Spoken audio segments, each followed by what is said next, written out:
Hola a todas y a todos.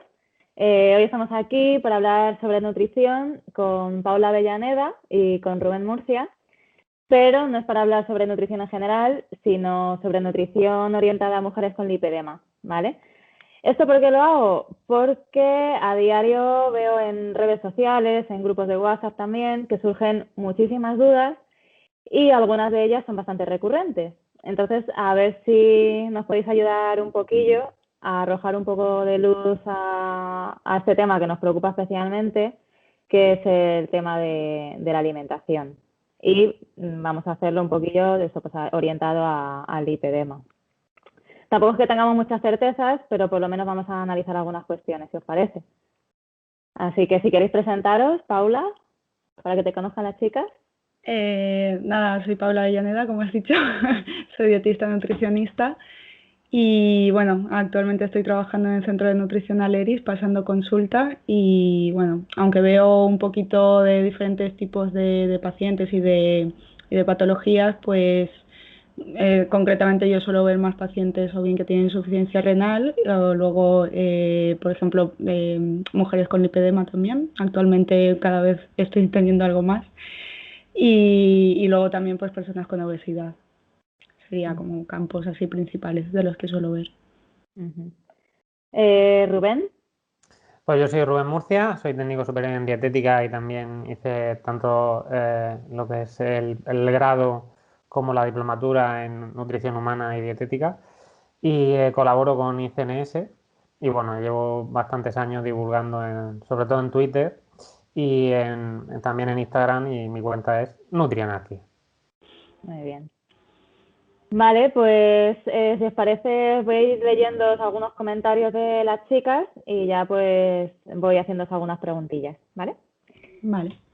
A ver, os dicen, me lío mucho con las verduras. ¿Los hidratos son tan malos? ¿Tanto que hay que limitarlos? ¿Es más por el tema de que engordan o inflaman? Me lío con este tema. Como veis, muchas chicas escuchan que algunos alimentos son proinflamatorios, otras dicen que se notan hinchadas. Entonces, ¿nos podríais explicar un poco la diferencia entre inflamación e hinchazón? Vale. ¿Empiezas tú, Paula? O... Empiezo yo. Vale. Como tú Venga, por quieras, si ejemplo. no... A ver, bueno, la pregunta que has hecho tú de diferencia entre inflamación e hinchazón, podría decirse que hinchazón es más como un síntoma, ¿no? Que tenemos cuando, o bien, por ejemplo, hay algunos alimentos que nos sientan mal, ya sea por alguna intolerancia que tenemos o porque, bueno, sí que hay algunos alimentos que puede ser que en ciertas personas les hinchen, por ejemplo, las legumbres, depende mucho de la tolerancia de cada persona. Y bueno, resumiendo eso, sería como más un síntoma a nivel gastrointestinal, ¿vale? Que tenemos pues sobre todo acumulación de gases. Y luego inflamación, en ese caso ya implica, realmente es bueno la respuesta del sistema inmune a ciertos, pueden ser por ejemplo cuando un alimento, hablando ahora mismo de alimentos, pues puede presentar algún daño al cuerpo, pues nuestro sistema inmune reacciona intentando evitar ese daño, ¿no? Y bueno, eso pasa, por ejemplo, con algunas alergias y bueno, pueden haber algunos alimentos que en ciertas personas pues le provoquen cierta inflamación. Luego, en cuanto a la primera pregunta que hacían, vale, vamos por partes. Sí, vamos por partes. Porque muchas chicas lo que ellas dicen es, ¿cómo sé si algo me está inflamando? ¿Sabes? Por eso, ¿no? Porque muchas veces se dice la inflamación de bajo grado y tal, entonces dices, ¿cómo sé que estoy inflamada? Entonces, creo que hay algunas formas de analizarlo, ¿no? En análisis de sangre y cosas así. Rubén, si quiere contestar él. Sí, a ver, realmente se puede medir la proteína C reactiva, pero yo creo que hay una confusión muy grande. O sea, que cuando nosotros los profesionales hablamos de inflamación, no es lo que la gente realmente se conoce como inflamación. Ellos dan como inflamación hinchazón abdominal, pues esas molestias intestinales que ocasionan normalmente gases, ¿no? O sea, que realmente esa distensión abdominal algunas veces, como ha dicho Paula, se produce porque no tenemos enzimas necesarios para digerir algunos hidratos de carbono. y pues generan pues eso, malestar en algunas personas más que a otras. Pues por ejemplo, no hace mucho Lucía Redondo compartió un estudio del doctor Azpirot del Hospital Vall d'Hebron que analizaba la lechuga, ¿vale? O sea que realmente podrían analizarlo, por ejemplo, legumbres, pero en este caso analizaron la lechuga porque a muchas personas les produce esa distensión abdominal, ¿no? Y esas molestias. Pues eso, en principio, la conclusión del estudio es que es cierto, que algunas personas realmente no engañan a nadie cuando ellos dicen que se sienten inflamadas. No es que tengan una inflamación sistémica porque haya un aumento de citoquinas inflamatorias, sino simplemente se producen esos gases, ¿vale?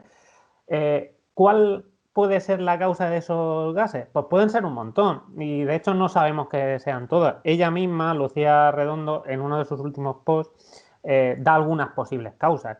Infección por Helicobacter pylori, SIBO, SIBO y complejo motor migratorio lento por hipotiroidismo, SIBO que provoca o agrava una histaminosis, intolerancia a la fructosa, a la lactosa, pues hay un montón de causas diferentes, pero en algunas ocasiones es totalmente normal. Ya os digo que hay veces que no tenemos algunas enzimas y realmente como no hemos digerido esos hidratos de carbono, llegan al colon, fermentan e incluso produciendo algunos ácidos grasos de cadena corta que pueden resultar beneficiosos, ¿vale? O sea que hasta cierto grado es normal y el problema es que hay gente pues que a lo mejor esa acción de algunas enzimas las tiene inhibidas por algunas causas que ha comentado Lucía y otras causas que incluso no las sabremos y esos gases normales no lo son tanto, ¿vale? Y luego ya la hinchazón, ¿vale? Es mayor, pero ya os digo que una cosa es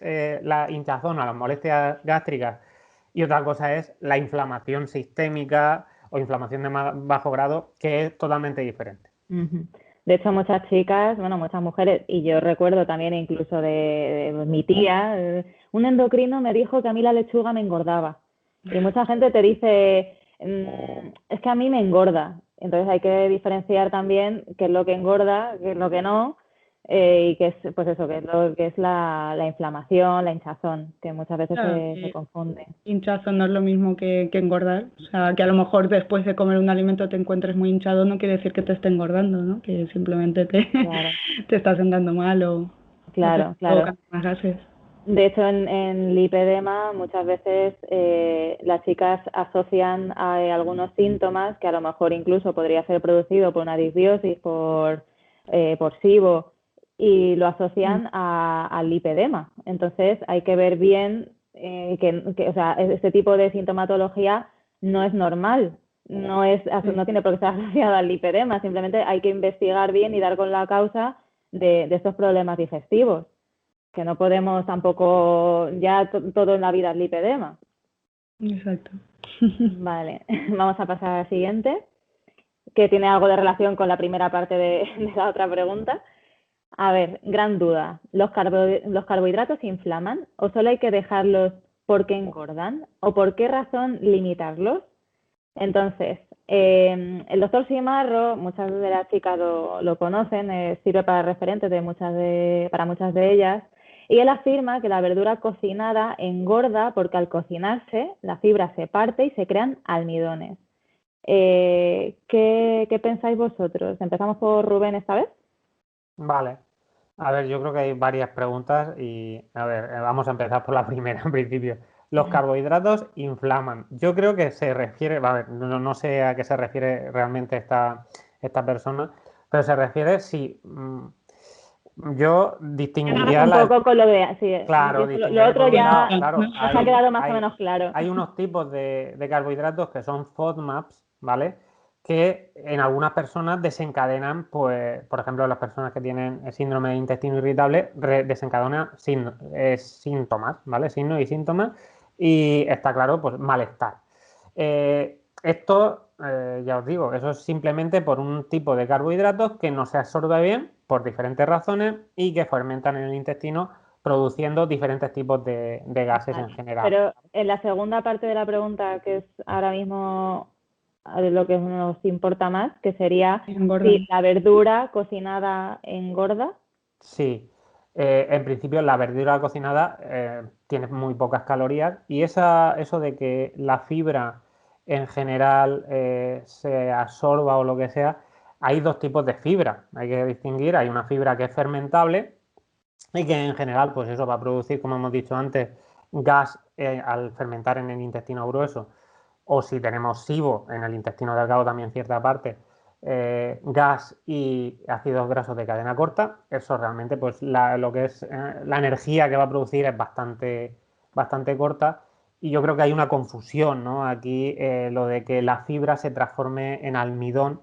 O sea, lo que sí que es cierto que cuando nosotros metemos temperatura a un alimento con almidón, pues el almidón gelifica, ¿vale? Se hace gel y se produce una mayor absorción de ese almidón. Cuando se le mete temperatura, cambia el ratio amilosa-amilopectina, se hace más amilopectina y la amilopectina se digiere más rápidamente, aumentando así el índice glucémico, pero hay una confusión seria, ¿no? O sea, realmente no es que la fibra se transforme en almidón, sino que el almidón, que a lo mejor no es digerible de la patata, por ejemplo, o de la zanahoria, va a hacerse más digerible, ¿vale? Va a hacerse más digerible, incluso si le metes temperatura a la manzana, las pectinas, las fibras que están entrelazadas en moléculas de fibra no digerible, se van a asimilar mejor y van a tener ciertos efectos prebióticos. Hoy también pasa lo mismo con con la fibra de la zanahoria, ¿vale? Que también se va a poder asimilar mejor por las bacterias intestinales, mmm, dando ciertos efectos prebióticos. Pero vamos, no se cambian lo que es fibra no digerible a fibra digerible simplemente por meterle temperatura. Paula. Sí, yo remarcar, bueno, lo primero que ha dicho Rubén, que las verduras son de los alimentos que menos calorías tienes, entonces no tiene sentido el decir que justamente las verduras son, por mucho que estén cocinadas, que vayan a engordar. Más bien lo contrario, si queremos buscar una pérdida de peso, pues lo primero sería aumentar el consumo de verduras porque podremos así, de una forma, saciarnos teniendo menos calorías. Entonces sería más bien todo lo contrario. Sí que es cierto que cuando la verdura está cruda, pues suele saciar más, por lo menos de forma momentánea, porque sí que es verdad que con el tiempo pues puede ser que esa saciedad no sea duradera. Pero vamos, que cocinada yo no diría que teniendo, o sea, con todos los grupos de alimentos que tenemos, pues sería justamente las verduras las que menos engordan, además del agua. De hecho, Paula, una de las causas por las que sacien es porque tienen mucha agua. O sea, sí, gran sí. parte de... Y que tengan pocas calorías es por eso, porque Claro, el gran claro, porque tienen contenido muchísima agua. exacto, de las verduras, de las frutas también es agua. Entonces, en ese sentido no. Lo que me preguntabas, sí. si... Te quería preguntar, ¿te ibas a decir algo más de esto? No, o sea, iba a irme más a la pregunta también de si engordaban los carbohidratos en general, pero bueno, si quieres... Sí, claro, explícanos, sí. Vale. A ver, con esto de los carbohidratos engordan, por ejemplo, la primera pregunta que habían hecho hablando de las verduras, carbohidratos, también primero decir que aquí estamos mezclando cosas y no es lo mismo cuando hablamos de verduras, por ejemplo, cereales, que estamos hablando de alimentos, que cuando hablamos de hidrato de carbono, que al final es un nutriente. Entonces, esto también tenedlo en cuenta porque los primeros que pecamos de ello somos los nutricionistas, que solemos hablar de hidratos, de proteínas, de lípidos y no centrarnos tanto en alimentos. Entonces, cuando hablamos de carbohidratos habría que diferenciar, ¿no? De si hablamos de verduras, de cereales, dentro de los cereales si son integrales, si son azúcares simples, o sea, hacer estas diferenciaciones, porque si no lo único que hacemos es confundir. Claro. Y bueno, en ese sentido, los carbohidratos engordan, depende de muchas cosas, ¿no? Va a depender de qué cantidad tomes, de cómo te lo tomes, con quién lo tomes, qué actividad hagas a lo largo del día. Entonces, así como mensaje general, yo diría que no, que va a depender mucho del resto de alimentos que tomes. Claro. Sí, porque además eso es interesante. Muchas veces analizamos lo que tú dices, un alimento por algo que contenga. Muchas veces, no, es que esto inflama, pero a lo mejor ese mismo alimento tiene también un contenido en otro nutriente que hace justo lo contrario, ¿no? Entonces, es en su conjunto, ¿no? Lo importante.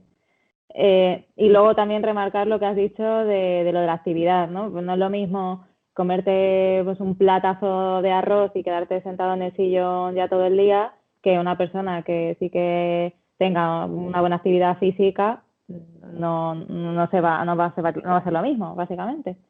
Entonces, ya que estás tú por aquí, Paula, también tienen algunas dudas sobre, a ver si nos puedes explicar brevemente de una forma fácil, cómo se metabolizan los hidratos. Vale, a ver, ¿cómo se metabolizan? O sea, imagino que hablas de la absorción, ¿no? Sí, porque muchas chicas decían, es que los hidratos se transforman en azúcar y entonces el azúcar luego se acumula y... ¿sabes? Sí. Bueno, realmente eso no pasa así, o sea, no es que directamente tomemos un alimento y se transforme en lípidos, o sea, en grasas ni en azúcar. O sea, la metabolización es que realmente es muy compleja, no es algo que podamos entender como un proceso sencillo.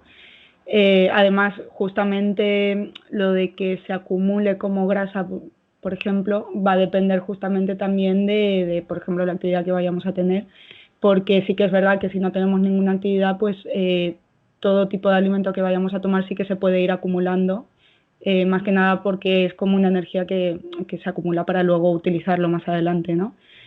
Pero bueno, que creo que me has dicho eso, que los carbohidratos se transforman en azúcar. En azúcar, eso dicen. A no ser que tomes azúcar directamente, pero no tiene por qué. No sé si Rubén quiere aclarar un poco mejor esto, pero...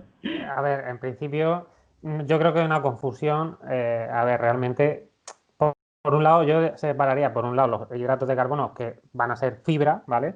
Sí. O algunos tipos de almidones que no van a ser digeridos, ¿vale? Por eso ya te digo, es totalmente diferente. Y otro, pues, lo normal, pues, los almidones que tomamos, pues, yo qué sé, con el arroz, con las patatas, con eso, con cualquier cereal.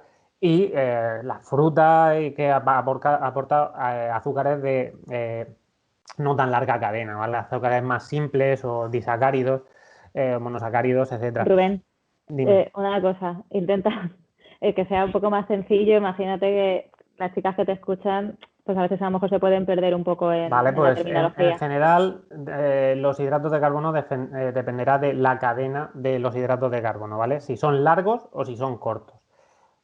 Nosotros tenemos enzimas para hacer esos hidratos de carbono largos que podemos digerir, porque hay otros largos que no podemos digerir, y cortamos, ¿vale? Incluso se puede cortar muy rápidamente, porque tenemos enzimas, incluso en la saliva, por ejemplo, se llama amilasa salival, que corta muy rápidamente esas cadenas largas. Al final, lo que es los almidones se van a traducir a glucosa, ¿vale? Glucosa que sería pues eso, una materia prima o un elemento que pasará a sangre y se utilizará como energía, como fuente energética. Eso pasa casi todo. Con los almidones al final resultan en glucosa y los diferentes azúcares monosacáridos, o sea que realmente son solo una unidad, son simples. Por ejemplo, hay uno que se llama glucosa, que directamente se irá a glucosa. La fructosa más o menos se calcula que el 50% irá a glucosa, al final se metabolizará en glucosa y luego un porcentaje a lactato y otro porcentaje a glucógeno. El lactato también se puede convertir en glucosa y la galactosa también será glucosa. O sea que en general los hidratos de carbono por un lado serán fibra que o bien no son absorbidos o bien van a fermentar y traducirse en ácido graso de cadena corta, o bien la mayoría de ellos sí que van a proporcionar energía en forma de glucosa. ¿Qué pasa? Que nosotros tenemos unos depósitos, que son el glucógeno, que está tanto en el hígado como en los músculos. Dependiendo del consumo de esos hidratos de carbono, pues llenaremos esos depósitos. ¿Qué pasa? Que si nosotros no hacemos nada de ejercicio, no nos movemos y tomamos muchísimos hidratos de carbono, hay parte de esos hidratos de carbono que nos sobran, que en el hígado, por un proceso que se llama lipogénesis de novo, se van a transformar en grasa, ¿vale? Solo se da eso, porque ese proceso es muy costoso para el organismo, no se da en condiciones normales. Sí hay, pues eso, una sobrecompensación, hay un exceso energético y nuestros depósitos de glucógeno, bien porque no nos movemos, prácticamente esa es la principal causa, o bueno, porque realmente algunas situaciones patológicas podría ser, pues eso, están llenos y al final pues al cuerpo no le queda otra que transformarlos en grasa en el hígado y esa grasa pues no va a ser muy beneficiosa lógicamente. Por eso la importancia del ejercicio. Vale. Ya que estás, algunas chicas en algún momento sí que hemos hablado, pues el tema de las proteínas. Y me gustaría brevemente que explicaras lo difícil que es que las proteínas pues, se acumulen en forma de grasa. Sí, realmente, pues eso es un proceso. Realmente las proteínas no son lo que son nutrientes encargados de suministrar energía, ¿vale? Tienen una función estructural y lo que en general, lo que es complicadísimo que se transformen en grasa, ¿por qué? En primer lugar, porque tienen un gasto metabólico muy alto. ¿Qué significa eso? Que nos cuesta mucha energía digerirlo, ¿vale? O sea, estamos hablando de un 20 o un 30% de energía al digerirlo. Luego, una vez digerida esa proteína, luego, para al final dar grasa, tendría que transformarse en glucosa. Eso también es muy costoso y es difícil. Y después esa glucosa habría que transformarla, entre comillas, en triglicéridos, ¿vale? En grasa. Eso también tiene otro gasto metabólico y es también, pues eso, es al final complicado. No es lo normal que habiendo o comiendo, lógicamente, nutrientes, macronutrientes que tienen una función energética, como son las grasas y son los hidratos de carbono, utilicemos las proteínas como nutriente energético. Eso es muy raro.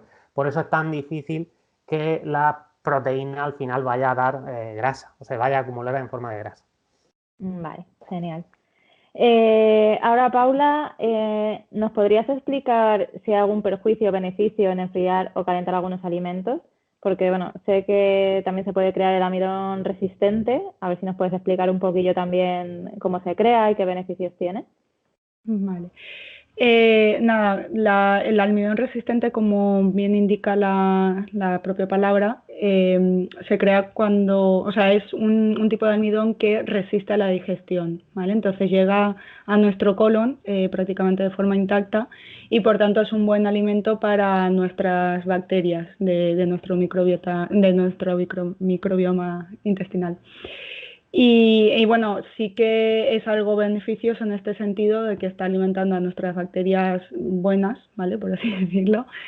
Y bueno, ¿qué beneficios tiene? Pues, por ejemplo, por una parte, bueno, antes que nada, también comentar cómo se crea el almidón resistente. Y es que cuando tenemos, por ejemplo, una patata y la cocinamos, ¿vale? Luego la dejamos enfriar y de esa forma el almidón que tiene la patata va a tener un cambio en su estructura, de forma que se va a crear este almidón que va luego a resistir a la propia digestión, como decía, ¿vale? Entonces, sí que bueno, la patata la podemos dejar enfriar o bien, por ejemplo, yo sí que suelo recomendar que depende de cuándo la queramos comer, si por ejemplo la queremos comer al mediodía, que la dejemos el día de antes, o sea, la cocinamos y la dejamos durante toda la noche enfriando, y si no, si la queremos para cenar, pues sí que la podemos cocinar el mismo día, pero por la mañana y dejarla todo el día enfriando hasta ya la cena, que la vayamos a utilizar. Y bueno, este tipo de almidón se crea sobre todo en la patata, en la yuca, en menor medida puede pasar en el boniato. Y bueno, el almidón resistente es también bastante saciante porque cuando lo comemos así ya la patata enfriada, bueno, también podemos hacer la prueba directamente. Os digo que probéis a tomar, por ejemplo, 3 patatas recién cocinadas y luego que hagáis la prueba de dejarlo enfriar todo un día y os la comáis y ya veréis cómo cuesta bastante terminarse esas patatas.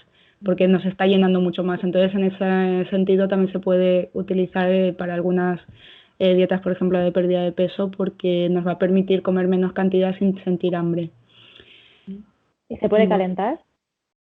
Se puede calentar, pero no a gran temperatura. Podemos, una vez ya la hemos dejado enfriada y se ha creado ese almidón, yo diría más bien tenerla templada, no volver a calentar, porque si la calentamos otra vez, por ejemplo en el horno, la hervimos, pues o sea, el almidón va a volver a ser no resistente, entonces mejor o bien tomarla fría o, como digo, un poquito templada.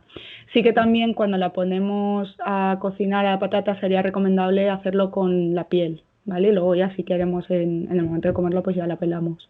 Ajá. ¿Pero no se puede comer la piel o sí se puede Si comer? quieres, sí se puede comer, no hay problema. Mientras esté bien lavada, se puede comer. Además, bueno, en general con la patata, con las verduras, las frutas, pues en la piel es donde mayor fibra tienen. Entonces, si es algo que, o sea, que lo podemos digerir bien, va a ser también más beneficioso para nuestras bacterias.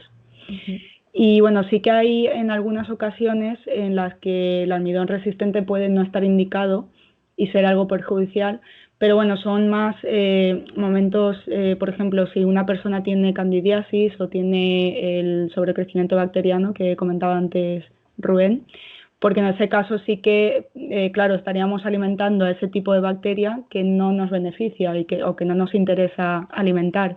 Entonces, en esas ocasiones sí que diría que mejor no tomar la patata de esa forma y mejor tomarla recién cocida. ¿Y el almidón resistente también se crea en las legumbres o en los cereales como la avena, por ejemplo? Bueno, es otro tipo de almidón la que tienen las legumbres. Realmente sí que tienen un almidón no digerible, que también es beneficioso para nuestras bacterias, pero no llega a ser exactamente igual que el almidón resistente. Igualmente sí que es algo que yo recomiendo tomar, ¿vale? Tanto las legumbres como algunos cereales integrales, sobre todo. Vale. Rubén, ¿algo que añadir? En principio, creo que había comentado antes los dos diferentes tipos de almidones, amilosa, amilopectina. El de amilopectina dijimos que era muy fácil digestión. Es el que es la amilosa el que va a ser almidón resistente, ¿vale? Solamente ese. Ese es el que va a ser, en algunos casos, muy difícil de digerir y va a pasar el proceso que hemos comentado a continuación. Yo creo que hay una duda con lo de lo que es la piel de las patatas, porque creo que, sobre todo en algunas patatas verdes, que tienen cosas verdes, se suele acumular solanina, ¿vale? Solanina es y también cerca de la piel o al lado de la piel, o en la piel, es un componente tóxico tomado en gran cantidad. Lógicamente, si te tomas la patata y está totalmente madurada y bien madurada y no tiene esas cosas verdes, no va a haber problema. Pero yo creo que sí que había algo de controversia sobre todo con las patatas verdes, sobre todo si no le quitaban la piel, sí podía tener cierto efecto potencial si se abusaba de ello, pero vamos, no creo que haya ningún problema en tomar la piel de la patata. Sobre este tema, simplemente a mí conozco a Jesús Sanchís, yo creo que es prácticamente, el chico es muy joven, pero prácticamente toda su vida profesional se ha dedicado al tema de la microbiota. Lo he escuchado en varias conferencias, dietéticas sin patrocinadores aquí, por ejemplo, en Alicante, hablar exclusivamente del almidón resistente. Y en una entrevista que le hicieron simplemente comentó que ese proceso era tan sencillo como enfriar los alimentos, ¿vale? Alimentos que tienen almidón, ¿vale? Él comentaba que se modifica al enfriarlos totalmente su estructura, de forma que las cadenas de amilosa que se habían salido del ovillo se enrollan así, produciendo retrogradación del almidón, y se forma así un almidón que resiste al proceso digestivo. Las enzimas no son capaces de digerirlo, de romperlo en sus unidades mínimas, que son la glucosa, y queda disponible para que bacterias, hongos y levaduras, esa microbiota que decía Paula, lo puedan fermentar. Ya no seremos nosotros, sino nuestros microbios intestinales los que se den todo un festín. Eso es lo que comentaba Jesús. ¿Y se podría decir que este almidón resistente o esta patata con almidón resistente engorda menos que la patata normal, independientemente de que también sacie un poco más? Sí, hay algún estudio que parece que se veía que sí, que podía engordar menos, o sea, más que engordar, que tenía como menos calorías cuando era un almidón resistente, y sumas eso a lo de la saciedad, pues entonces sí que es bastante beneficioso, sí. Además, bueno, creo que esto igual hablamos más adelante, pero también se ha visto que puede mejorar la resistencia a la insulina también el almidón resistente. Entonces... Vale, sí, después volveremos a ese tema. Genial. Bueno, comentaros también, cuando nosotras, pacientes del lipedema, vamos al médico y nos diagnostican, lo normal es que te digan que tengamos que restringir gluten, azúcares y lácteos. Entonces me gustaría que fuéramos analizando por partes, a ver qué sacamos en claro de esto.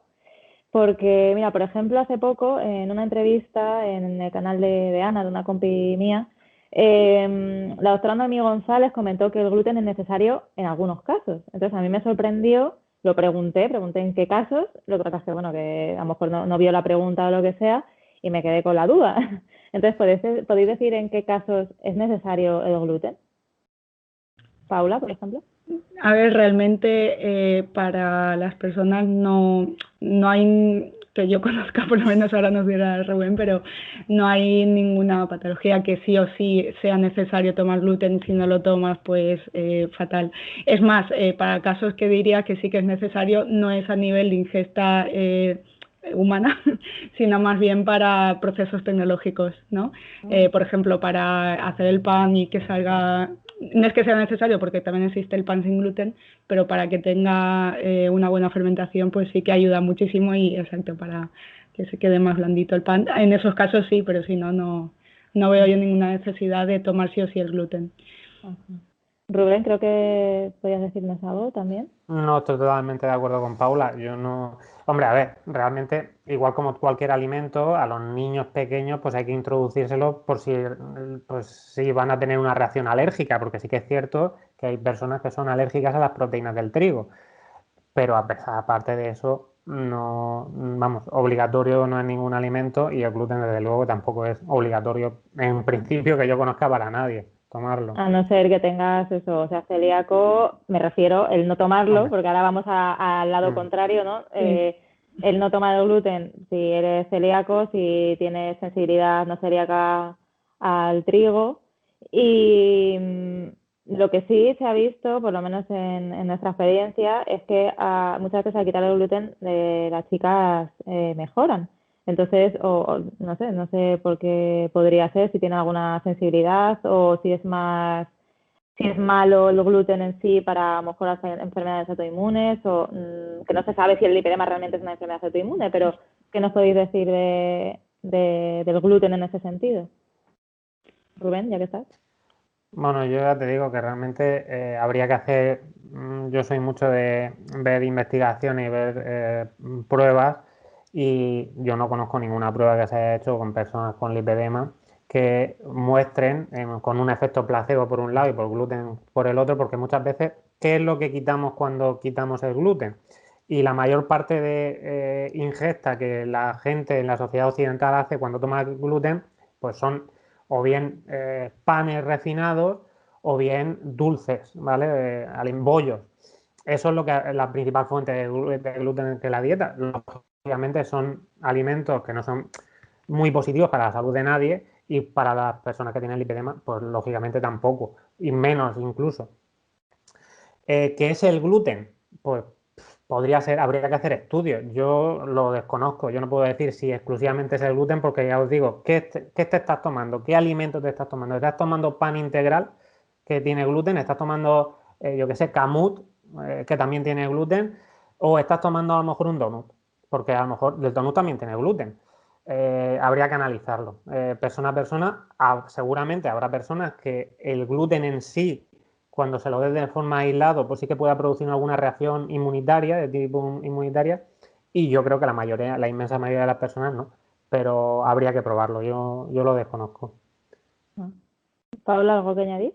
Sí, totalmente de acuerdo con Rubén. Es que muchas veces cuando una persona quita gluten de su dieta suele pasar eso, ¿no? Que indirectamente están quitando también gran parte de harinas refinadas, de productos ultraprocesados, que sí que es verdad que ahora tienen las alternativas de ultraprocesados, pero sin gluten.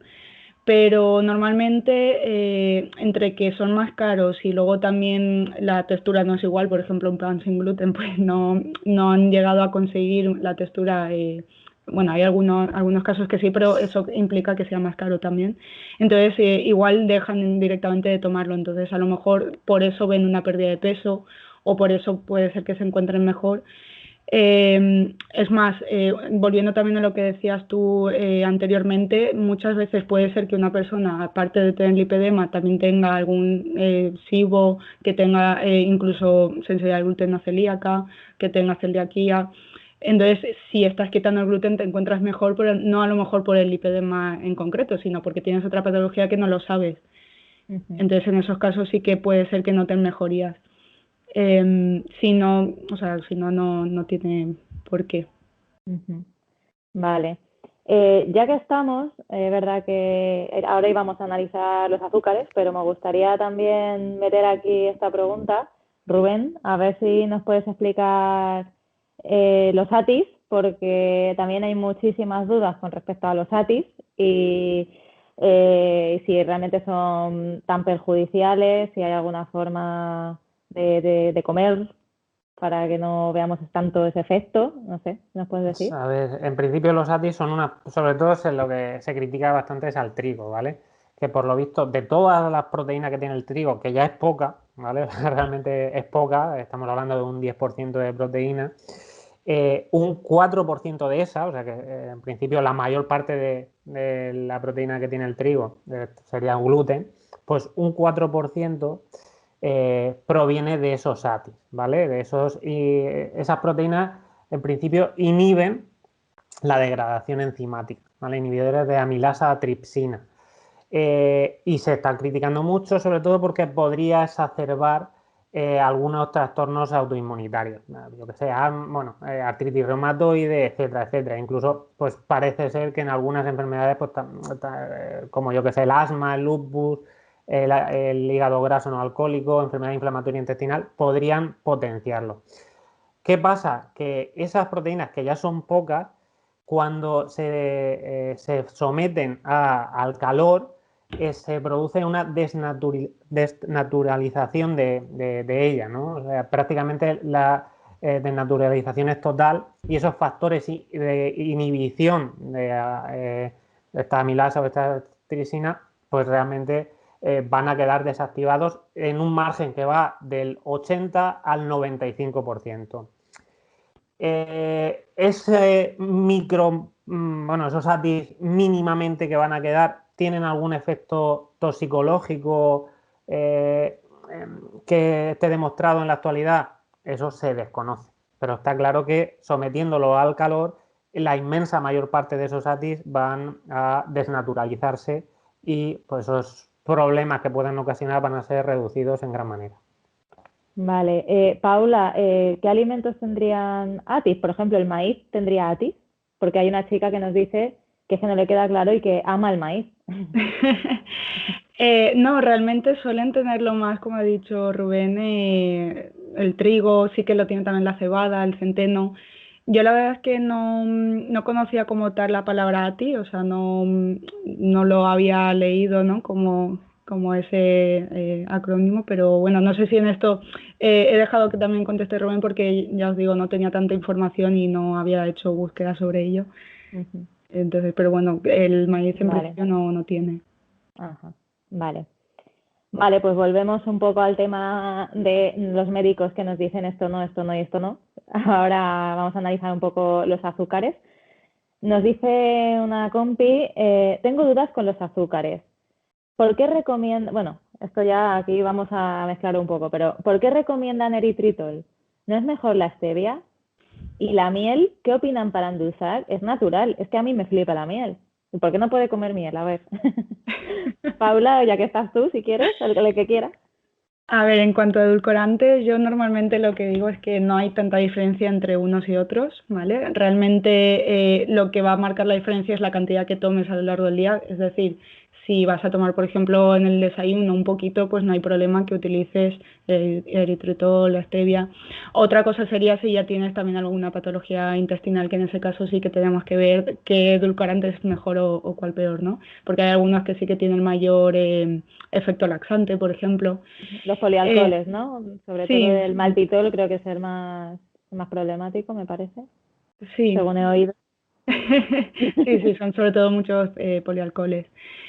Y eso, entonces yo me decantaría más por el sabor, ¿no? De qué edulcorante te gusta más, pues ves a por él, porque por ejemplo la stevia, pues hay mucha gente que no les gusta el sabor ese metálico que tiene y por tanto, es más, muchas veces se vende como un edulcorante más natural y tal, pero teniendo en cuenta que no, que lo que nos tomamos es el glicósido de esteviol, que es también algo procesado, por así decirlo, es, como decía, lo mismo que otro edulcorante, entonces no es que sea más natural realmente.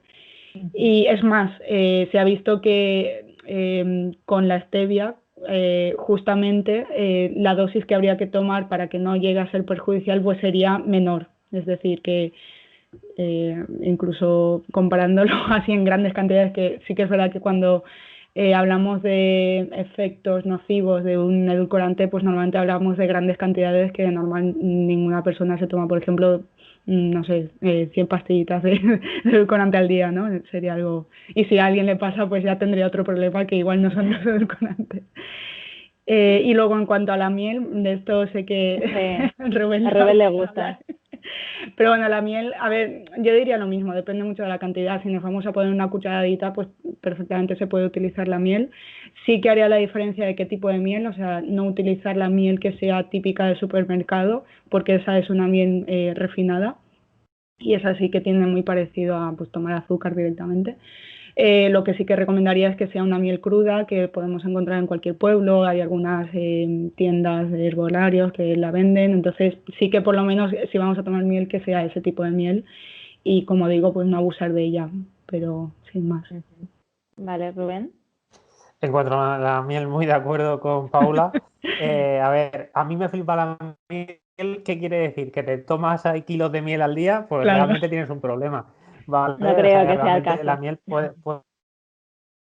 puede tener esa duda que ha hablado Paula, que pueden ser en algunos casos beneficiosas. En otros casos, por ejemplo, en la gente que tiene problemas intestinales, pues de hecho es un alimento que tiene FODMAP y de hecho que la reintroducción es de los más problemáticos, o sea, cuando hay una segunda fase a las personas que tienen esos problemas, que uno por uno de los alimentos que se han retirado se reintroducen, pues la miel es de los que más problemas va a dar.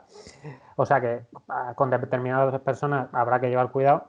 Y en lo del eritritol, que yo sepa, en principio es de los Vamos, en una polialcohol. persona que no tenga esos problemas gastrointestinales, la miel no tiene por qué dar ningún problema. No tienen por Y qué. además tiene También también algún depende. efecto, imagino que tendrá también algún nutriente que sea también positivo. Sí, sobre todo porque tiene algunos esos hidratos de carbono que no se asimilan y queda como efecto prebiótico, ¿vale? Alimento para las bacterias, que puede ser beneficioso. Pero vamos, ya os digo que más o menos estoy de acuerdo con lo que ha dicho Paula. ¿La Con stevia qué piensas, por ejemplo? Yo de la stevia, por ejemplo, a ver, yo creo que Paula se ha centrado sobre todo en los glicósidos de esteviol, que es el compuesto que tiene la stevia que se utiliza industrialmente.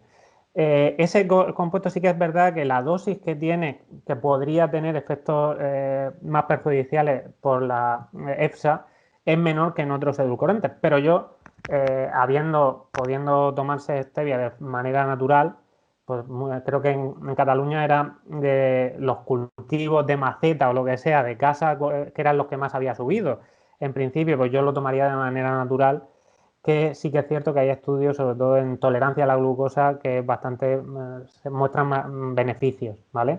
Para De la todas salud. formas, eso no quiere decir que en las dosis en las que nosotros tomamos la stevia, los glicósidos de esteviol, que sean perjudiciales, porque nosotros necesitamos a gotitas, o sea, serían cantidades muchísimo más grandes. Igual que el aspartamo, lo que pasa es que, por ejemplo, el aspartamo creo que se puede tomar mucha más cantidad para que sea perjudicial que la stevia. O sea, es simplemente una comparación, pero no quiere decir que la stevia nos vaya a perjudicar por usarla a diario.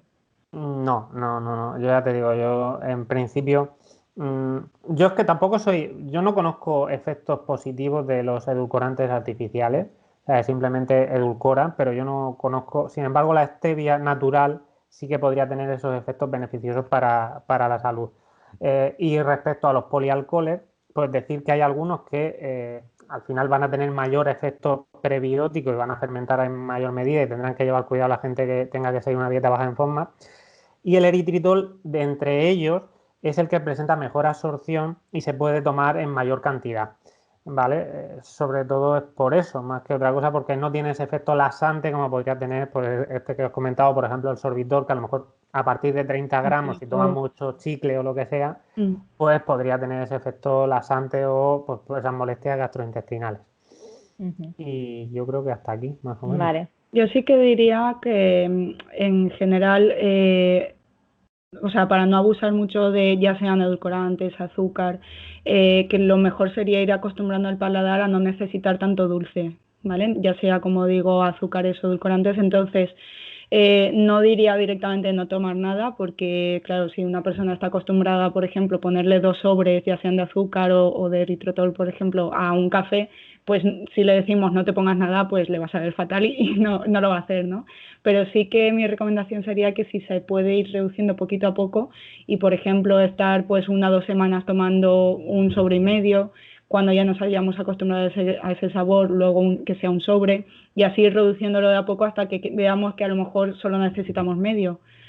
Simplemente por no tener porque si nos acostumbramos tanto al sabor dulce, el cuerpo nos va pidiendo más, ¿no? Luego nos pide, pues a lo mejor que no sea el café con el azúcar, con el edulcorante, sino que sea pues algún producto rico en azúcares o que tenga sabor dulce, aunque sean edulcorantes. No es que esté diciendo de quitar todo el azúcar, como decía.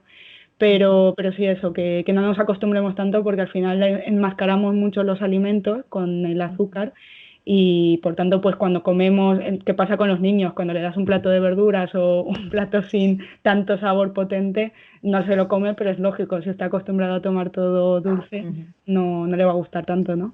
Y además que muchas veces con el tema del real food, o sea, tú puedes ponerle dátiles a todo y es real food, pero eso no quiere decir que sea lo óptimo, ¿no? Porque, como dices tú, tendrás que ir acostumbrándote al sabor del alimento.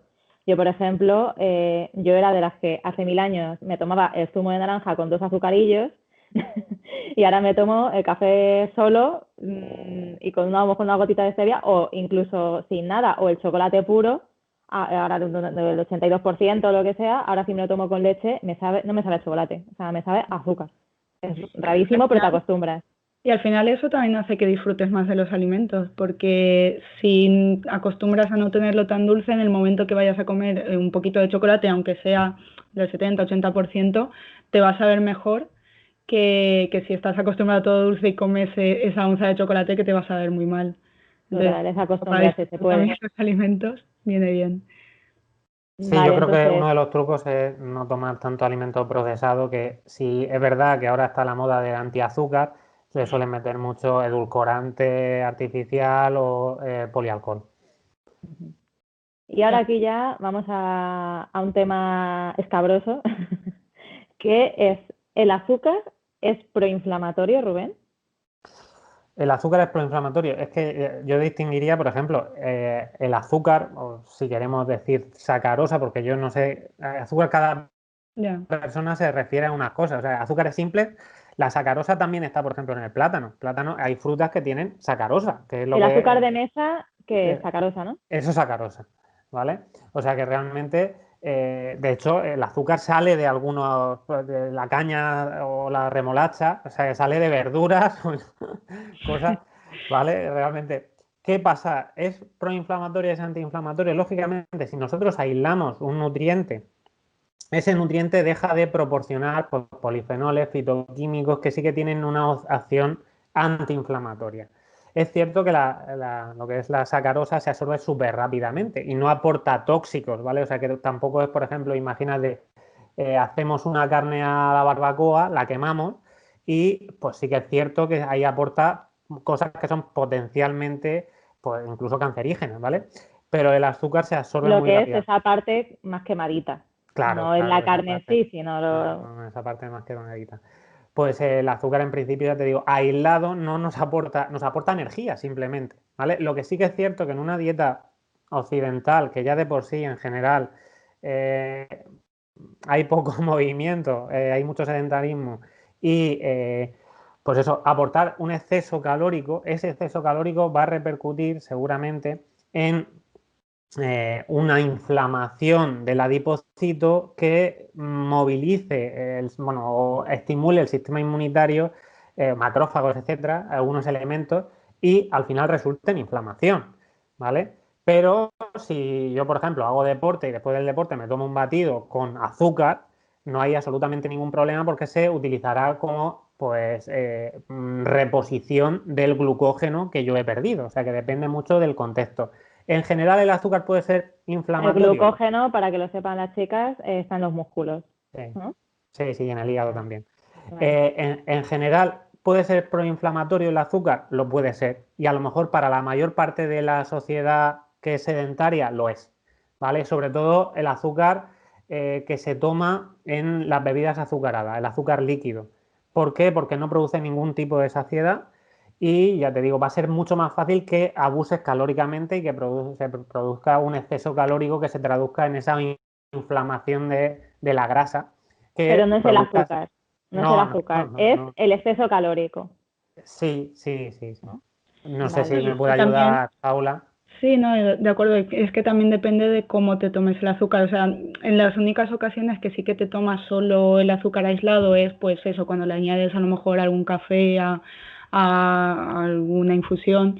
Pero normalmente muchas veces cuando se habla en general del azúcar es a lo mejor, pues como decíais antes, de un donut, de un zumo, de algún alimento dulce, o sea, ultraprocesado que son bollería, ¿no? Entonces ahí el único problema es el azúcar o el problema es el conjunto del alimento que no solo tiene azúcar, sino que tiene pues grasas de mala calidad, tienen harinas también refinadas. Entonces, y además el conjunto hace también que el producto esté más bueno y por tanto es más fácil abusar de ello. Entonces Claro. también diferencia esto, ¿no? Que no hablamos solo del azúcar aislado, sino de cómo se toma.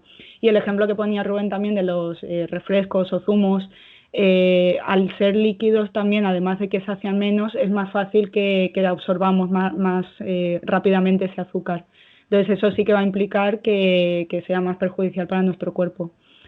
No es lo mismo cuando lo comemos con un alimento, que ese alimento además tiene, en mayor o menor medida, depende del alimento que hablemos, tienen fibra, tienen proteínas, ¿no? Tiene alguna grasa, que todo eso hace que se absorba más lentamente el azúcar y por tanto no nos va a perjudicar igual que si es un alimento líquido o solo azúcar. Por Sí. ejemplo, en el caso de... No, di Rubén, ibas a decir algo. Me parece curioso una de las cosas que ha dicho Paula, lo del donut, por ejemplo, que la gente hoy, como tiene mucha fobia al azúcar, cree que las calorías que aporta el donut son el azúcar. Y es Sí. cierto que es de esa mezcla y realmente la mayor parte de calorías que tiene un donut es de la grasa, ¿vale? Pero la industria lo hace muy bien, potencia los sabores mezclando lo que es esos ese azúcar con la grasa, con pues esa harina refinada y saborizantes o lo que sea, y en general pues lo que hace es eso, que como habéis dicho ella, pues se coma muchísimo más de lo que realmente se necesite. Sí, además un donut, ya que estamos con el ejemplo, por mucho que le quiten el azúcar, y es más, ya hay versiones de donut sin azúcar que le añaden edulcorantes, ¿eso quiere decir que sea sano? No. Igualmente, aunque no tenga azúcar, sigue siendo un alimento ultraprocesado con los mismos tipos de grasa, de harinas, entonces no, el problema no es el azúcar aislado, como decía. Vale.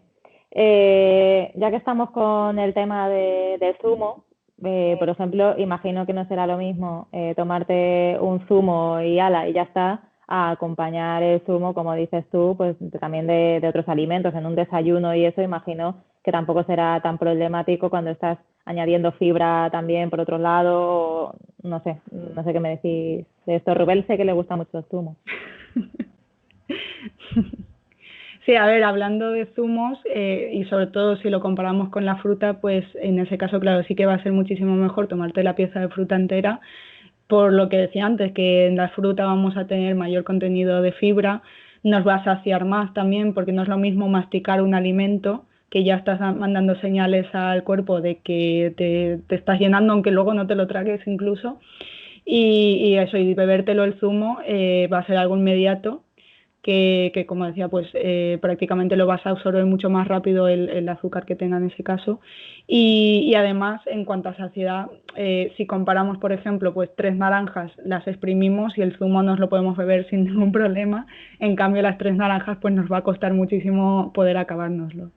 Y bueno, y no solo en el caso de frutas, sino lo que decía, si es un desayuno que además esté acompañado de otros alimentos que sean, pues por ejemplo, algo rico en grasas, ya sea un fruto seco, un aguacate, va a hacer que el vaciado gástrico también sea más lento y por tanto que ese zumo no afecte tanto, ¿no? No afecte, quiero decir, que no absorbamos ese azúcar tan rápidamente. Ajá. Rubén, una pregunta. Por ejemplo, ¿Puedo decir algo?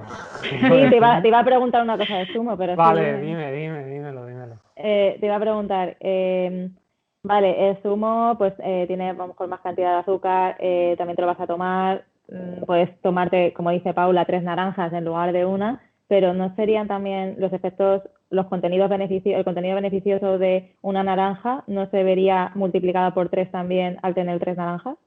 No sé.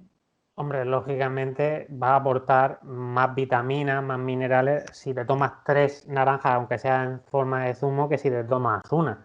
Yo creo que depende todo del contexto. O sea, realmente ya en general, como la gente es sedentaria, no se mueve y todo el lío, Sí. pues yo creo que es mejor para la gente decirle sobre todo que coma la fruta en forma sólida, ¿vale? Porque va a ser mucho más saciante para ellos. Pero en un contexto de gente que necesita energía, porque realmente hay gente que necesita más energía, pues yo creo que el zumo puede ser incluso beneficioso. ¿Por qué? Precisamente porque aparte de esas cosas positivas que no aporta, por ejemplo, una Coca-Cola, una Fanta o lo que sea, tiene, ya estábamos hablando de microelementos o vitaminas, minerales, también tiene polifenoles, ¿vale? Los polifenoles van a protegernos incluso de esa inflamación, ¿vale? Van a protegerlos también, van a prevenirnos de esa creación de nuevas moléculas grasas, ¿vale? De adipogénesis, incluso en exceso calórico. O sea que incluso con estos elementos que aportan a alimentos integrales de origen vegetal, se puede prevenir aún si me pasa de calorías, me van a proteger de los problemas de la adiposidad, ¿vale? De la creación de nueva generación de masa grasa. Uh-huh. Pero vamos, yo creo que lo más importante es el contexto y el consejo que tenemos que darle a la mayor parte de la población es que, desde luego, que no tomen Fanta, Coca-Cola y todas estas cosas, pero que si pueden elegir entre fruta completa y zumo, elijan la fruta completa. Claro. Vale. Luego ya te digo, luego ya en la clínica, pues realmente si tenemos un deportista o lo que sea, pues ya es diferente. Claro, eso es lo mismo iba a decir, que en contexto de algún deportista que sí que necesite más bien lo contrario, tener esas propiedades de la fruta o ese azúcar incluso de forma más inmediata, pues va a ser mejor tomarlo en forma de zumo, claro. Uh-huh. También, justamente porque también le va a saciar menos y le va a permitir introducir más cantidad de alimentos que seguramente le hagan falta. Claro. Ya que estamos, lógicamente, las frutas, fruta sí, fruta no, las chicas nos preguntan muchísimo. Que si, frutas sí, ¿cuáles no? Si hay algunas mejores que otras, que si es mala la fructosa. O sea, aquí tenemos mucha historia. Paula, ¿nos dices algo? Fruta, yo sí, por supuesto, sería fruta, pro fruta, por así decirlo. Además, ¿qué tipo de fruta? Realmente lo mejor con la fruta es ir variando, o sea, no tomar siempre el mismo tipo de fruta porque cada una pues tiene sus propiedades, cada una tiene unas vitaminas, unos minerales diferentes y lo mejor es variar y además adaptarnos a la temporada, ¿no? Pues ahora, por ejemplo, están las granadas, pues aumentar el consumo de granadas. Entonces, mientras estemos haciendo esa variedad, adaptándonos a la temporada, sí que a lo mejor en caso del lipedema, pues priorizar o tener en cuenta pues el aumentar un poco más los frutos rojos, ¿no? Por ejemplo, pues fresas, arándanos, frambuesas o la granada mismo, pero ¿Por no los quiere decir que... antioxidantes o por qué motivo? Sí, por los antioxidantes. Uh-huh. Pues eso, priorizarlo, pero no quiere decir que no se pueda tomar el plátano, que muchas veces se le tiene miedo, o las uvas, porque no lo tenemos que ver como azúcar aislado, sino pues que va a ser un alimento que tiene sus fibras, que tiene vitaminas, minerales, antioxidantes, como decía Rubén, pues además de que gran cantidad de agua, ¿no? Nos va a saciar más, entonces no tenerle miedo a la fruta porque hay muchos otros alimentos que quitar antes que las frutas. Uh-huh. Además, bueno, Rubén, dinos algo, luego ya yo os digo. No, la verdad es que estoy totalmente de acuerdo con Paula. A ver, habrá casos, como hemos comentado, que en clínica, pues por ejemplo, imaginaos gente que también tiene trastornos intestinales, pues hay muchas frutas que son ricas en FODMAP, ¿vale? Tendríamos que controlar esas frutas y luego, pues si estamos haciendo dietas específicas, pues también en clínica pues tendremos que restringir algunas frutas más que otras. Por ejemplo, si estamos haciendo una cetogénica, pues a lo mejor esas frutas o esos frutos rojos sí que están en mayor medida permitidos y ese plátano o esas uvas, que en un contexto normal son alimentos muy saludables, pues habría que restringirlos. Uh-huh. En cuanto a lo de la fruta de temporada que decías, Paula, imagino que será porque en la temporada es cuando sus propios nutrientes serán más potentes, ¿no? Imagino que no es lo mismo pues que comprarlo de invernadero o cosas así. Sí, por los nutrientes que tiene, al final también la disponibilidad, que son más baratos normalmente cuando están en temporada, entonces sí, mucho mejor. Vale. Nos preguntan si es mala la fructosa. Es lo mismo. Claro, ¿quién toma, claro, ¿quién la toma fructosa sola no se la toma nadie. Claro, realmente, ¿cómo te tomas la fructosa? Te lo tomas porque la sacarosa, el azúcar de mesa, la mitad es fructosa. Claro, si te tomas todas tus calorías en forma de sacarosa, la fructosa no es buena, ¿vale? Si te tomas un exceso calórico, la fructosa no es buena, pero es que no es bueno nada del exceso calórico, ¿vale? O sea, realmente sí que es cierto que en condiciones de exceso calórico la fructosa pues, podría tener a lo mejor algunos más problemas que la glucosa por su forma de metabolización en el hígado, pero en general incluso la ADA, la Asociación de Diabéticos Americanos, para mejorar el índice glucémico a los diabéticos recomiendan cambiar esa sacarosa o esa glucosa en pequeña medida por fructosa. Porque ya te digo, a lo mejor un pequeño cambio de glucosa a fructosa por el índice glucémico en estos pacientes podría ser positivo. Pero vamos, en general el exceso calórico en forma de fructosa va a ser bastante perjudicial. Pero también en forma de cualquier cosa, de grasas. Vale. Ahora vamos al tercer enemigo. Analizar los lácteos. Nos preguntan, nos dicen, yo también tengo dudas de los lácteos. Me han encontrado, bueno, esto es un caso más concreto, me han encontrado osteopenia y he de tomar para los huesos. Pero claro, si no van bien y luego los vegetales no me gustan. Entonces, os pregunto, ¿qué pasa con los lácteos? ¿Son preinflamatorios? ¿Pasa algo con la caseína? ¿Por qué nos recomiendan los lácteos de cabra o oveja antes que los de vaca? Rubén. A ver, los lácteos son varias preguntas. Muchas A ver, preguntas. pues por ejemplo, más o menos yo la abarcaría un poco como lo de gluten antes, ¿no? O sea, realmente, ¿qué lácteos estás tomando tú? ¿Vale? ¿Estás tomando un yogur natural? ¿Vale? Y el yogur natural es el que tú tienes miedo al yogur natural. O estás tomando natillas, copas Danone, etcétera, etcétera. ¿Vale? Que también tienen nata, etcétera, y azúcar, mucho azúcar. Pues ya te digo, yo con eso llevaría más cuidado, entre comillas, siempre dependiendo del contexto. ¿Y qué pasa con la nata? Perdona. Es que sé que algunas chicas usan nata para el café y todas estas cosas. ¿Hay algún problema con la nata? Hombre, ¿hay algún problema con la nata? Pues en principio es un alimento que es muy denso en calorías y muy no denso en nutrientes, ¿vale? O sea que nos van a aportar mucho más calorías que nutrientes. Si yo quiero muchas calorías en algunos contextos, pues podría ser, o quiero a lo mejor, estoy en una dieta cetogénica y necesito calorías, pues a lo mejor podría ser interesante. Yo, por ejemplo, veo más interesante el queso, que también nos va a aportar otras cosas, va a tener proteína, va a ser más saciante, que la nata, que la saciedad va a ser bastante poca, tiene poquísimo gasto al metabolizarla e incluso hay algunos estudios que tomado solo en exceso, o sea que tomando un montón de nata solo, pues parece ser que no es muy bueno para lo que es la salud vascular, ¿vale? Para la salud cardiovascular de las personas. Ya te digo, va a depender todo del contexto, pero vamos, en general lo que yo diría de los lácteos es que depende de que lácteos, en general lo que se ha visto es que los lácteos fermentados, tipo pues yogur, kéfir, queso, van mejor, sobre todo yo diría yogur y yogur, queso y kéfir, bueno, sobre todo yogur y kéfir. Y luego lo de ¿por qué mejor lo de cabra o lo de oveja o algo así?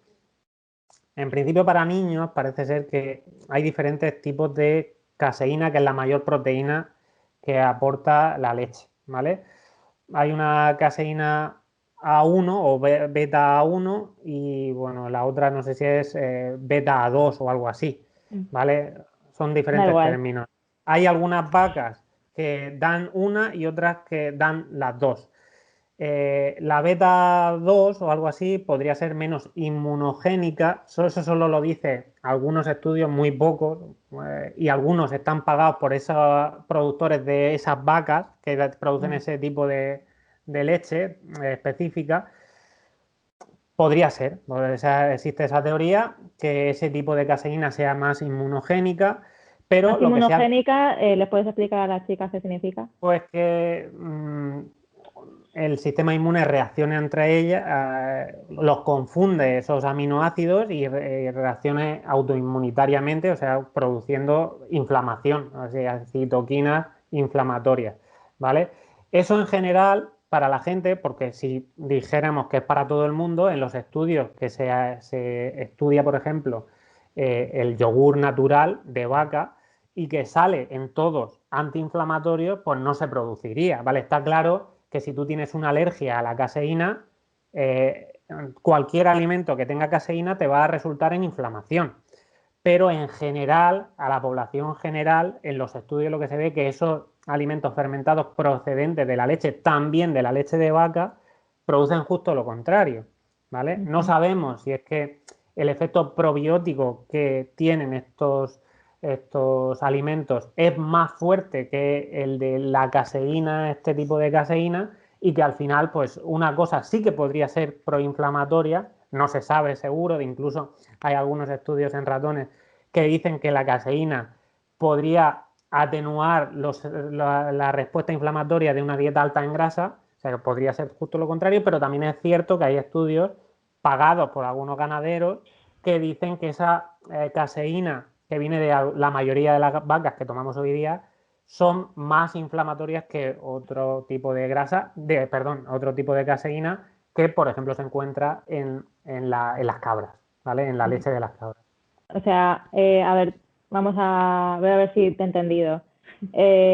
Hay dos tipos de vacas, ¿no? Una creo que eran australianas, ¿no?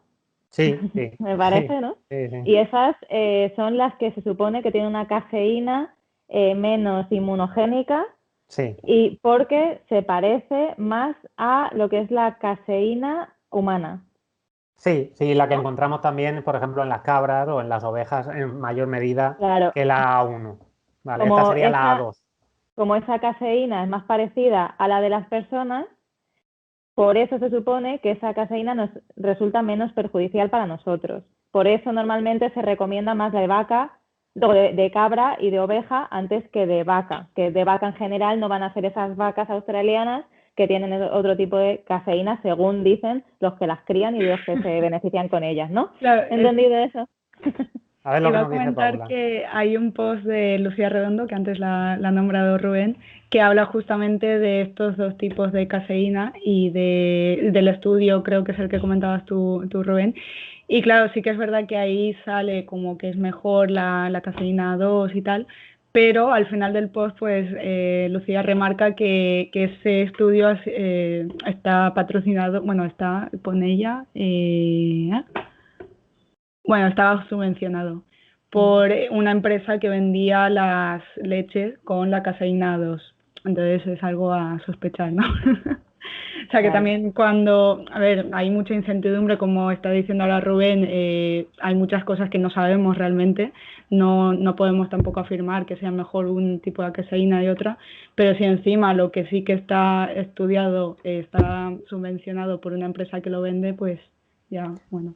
Aquí por lo Necesitamos, está menos. claro que necesitamos más estudios sobre eso, que podría ser que para la gente que tenga trastornos autoinmunes sí que podríamos priorizar, por ejemplo, esa leche de cabra o esa leche de oveja, esos yogures o que podrían asimilarse mejor y no ocasionar esa reacción inmunitaria en tan grado como posiblemente lo podría hacer la caseína que viene de las vacas, pero en general no podemos decir mucho porque nos faltan estudios. Ujú. Y eso en cuanto a lo que es a la proteína, pero ¿qué pasa con la lactosa? A ver, yo sí que también, o sea, antes de contestarte a esto, por la pregunta que había hecho la mujer que le han detectado osteopenia, creo Sí, que ponía, sí. y que bueno, estaba preocupada por no tomar los lácteos y que no le gustan los vegetales. Primero decir que realmente el tomar o no tomar lácteos no es que sea imprescindible, aunque tengas osteopenia, porque es como nos centramos mucho en tomar más calcio o menos calcio y realmente eso no importa tanto, ¿vale? Es más, para la osteopenia se ha visto que, por ejemplo, el ejercicio, y sobre todo ejercicio de fuerza, va a prevenir mejor o va a mejorar una vez ya lo tienes, antes que el tomar o no tomar calcio. Y es más, hay muchos otros minerales que quizás son más interesantes que el calcio, como pueden ser pues magnesio, por ejemplo, vitamina D. Entonces, no me centraría solo en qué cantidad de calcio tomo. De todas formas, si está preocupada por la cantidad de calcio que toma, nuevamente no tenemos solo los lácteos, hay otros alimentos que también tienen calcio, como por ejemplo las crucíferas, que son todos pues tipos de brócoli, coliflor, las coles en general. Entonces, de ahí también podemos obtener calcio, luego de las almendras, de las semillas de lino, por ejemplo. Entonces, que no pasa nada si no está tomando lácteos porque se puede obtener de, es más, incluso de bebidas vegetales o de lácteos vegetales, muchas veces vienen enriquecidas, entonces tampoco sería algo a ¿Y se preocupar. podría suplementar? ¿Hay algún suplemento de calcio, por ejemplo? Sí que los venden, pero yo no recomendaría por lo que decía, porque no es una prioridad, ¿vale? El tomar más Vale. calcio. Entonces, si lo podemos obtener a través de alimentos, mejor. No, igual habría que ver cada caso en concreto, pero en principio yo no recomendaría suplementos de calcio porque sí. Ujú. Sí, en Vale. principio yo creo que se centra mucho toda la salud ósea, como ha dicho Paula, en el calcio y hay muchas diferencias entre diferentes organismos, por ejemplo, Reino Unido, Japón, en las recomendaciones de calcio, porque por lo que se ve, aumentando una dosis mínima ya no sería problemático si, pues como ha dicho, por ejemplo, Paula, se cumplen otros requisitos, pues por ejemplo, buena exposición solar. Esta mujer lo que decía era curioso que no le gustaban los vegetales, pero por ejemplo, la vitamina K2 es una de las que mejor se relacionan con la mejor salud ósea. El deporte también de impacto también era bastante beneficioso. Para el lipedema creo que el impacto no nos viene muy bien. Bueno, en principio no vendrá bien para el lipedema, pero viene bien para los huesos. Sí, ¿Vale? No, sino ejercicio de fuerza sin impacto directamente. claro. Vale. Sentadillas, Nos quedamos con eso. Pero ya te digo que realmente son muchos factores los que van a depender de la salud ósea y uno de ellos solo es el calcio. Y yo creo que ya os digo que había un problema porque la gente, hay, por ejemplo, esta persona parecía que tenía algún problema con los vegetales, que no le gustaban los vegetales. Y los vegetales, por ejemplo, las frutas y las verduras se asocian a mejor salud ósea. O sea, que a lo mejor el problema no es el calcio solo, sino que Ya. también es que no tomas vegetales. Vale, Exacto. vale. Y en cuanto a la lactosa, que nos habíamos quedado ahí de los lácteos. Sí. La lactosa es bueno, el azúcar que contienen los lácteos y en concreto para el lipedema, a ver, como hemos dicho en un principio, no hay nada claro en cuanto a alimentación y lipedema, sí que hay muchas teorías y bueno, hay algunos alimentos que pueden ser más beneficiosos, pero la lactosa como tal no quiere decir que sea perjudicial. Luego sí que es verdad que va a depender mucho de si tenemos alguna intolerancia, muchas veces incluso podemos no saberlo y tener la intolerancia, entonces ahí también habría que tener cuidado, pero en principio si no tenemos ningún problema a nivel intestinal no pasa nada por tomarla. Claro, es que además muchas chicas dicen, jo, que me han quitado los lácteos y es que a mí la leche me ha sentado bien siempre y me sienta bien. Dice, jo, pues si te sienta bien, ¿por qué no la vas a poder tomar, no?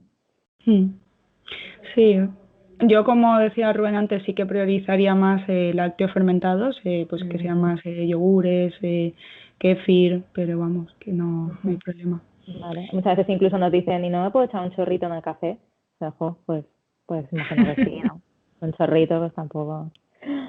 Vale, pues si queréis lo dejamos aquí porque hay muchas más preguntas. No sé si Rubén quería añadir algo de la La lactosa. lactosa, no, estoy muy de acuerdo con lo que ha dicho Paula. En general, pues eso, la mayor parte, es cierto que depende de dónde vivas, estamos hablando en el mundo, pues vas a tener una mejor asimilación de lactosa, porque existe un gen de persistencia a la lactasa, que es el enzima que se encarga de digerirla, que en otro. O sea que, por ejemplo, en Dinamarca, en los países, pues eso, Alemania, Suecia, Finlandia, pues el 90-95% de los adultos digieren muy bien la lactosa. Sin embargo, pues te vas a Asia, por ejemplo, o a algunos países de África y prácticamente todo el mundo es intolerante.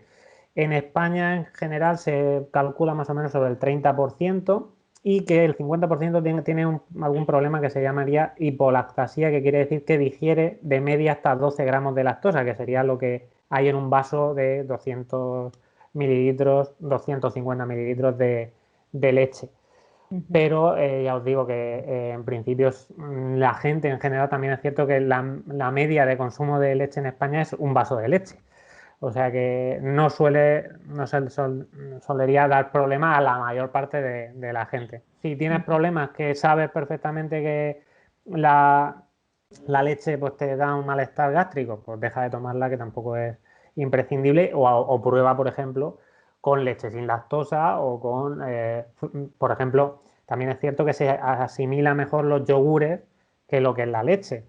Prueba con yogures o si no, pues eso, también existen, entre comillas, leches vegetales que para echarle un poco al café tampoco pasa nada. ¿Vale? Nos decían incluso una vez que una chica que nos comentaba que había algunos nutricionistas que decían que los yogures no tenían lactosa. Y estuvimos mirando y claro, o sea, es verdad que hay gente que son intolerantes a la lactosa, pero no hay diferentes niveles de intolerancia. Entonces, el yogur sí que tiene lactosa, pero al final si no tienes una intolerancia muy fuerte, sí que ese porcentaje sí que lo puedes tomar, no hay ningún problema, pero que los yogures lactosa sí tienen, a no ser que sea un yogur sin lactosa. Claro. Sí, tiene menos cantidad, como dices, por la propia fermentación al final reduce la cantidad de lactosa, lo mismo pasa con los quesos, pero sí que contiene y es más, incluso los yogures sin lactosa contienen lactosa, lo que pasa es que le añaden la enzima lactasa y entonces, pero bueno, contenerlo contienen incluso esos. Y algunas chicas también nos preguntaban una vez que la leche decía que sin lactosa les sabía más dulce. Entonces, claro, si tú le echas lactasa y partes, ¿no?, las moléculas, pues... Tiene los azúcares por separado, sí. Claro, entonces el sabor pues quizás pueda resultar más dulce incluso. Sí, es así. O sea que si pruebas leche normal y leche sin lactosa, por lo menos a mí también me sabe más dulce. Supongo que será, lógicamente, hay un grado de dulzor y en este caso se potencia por la simpleza del azúcar. En vez de ser un disacárido, 2 unidades, son 2 monosacáridos, están ya digeridos.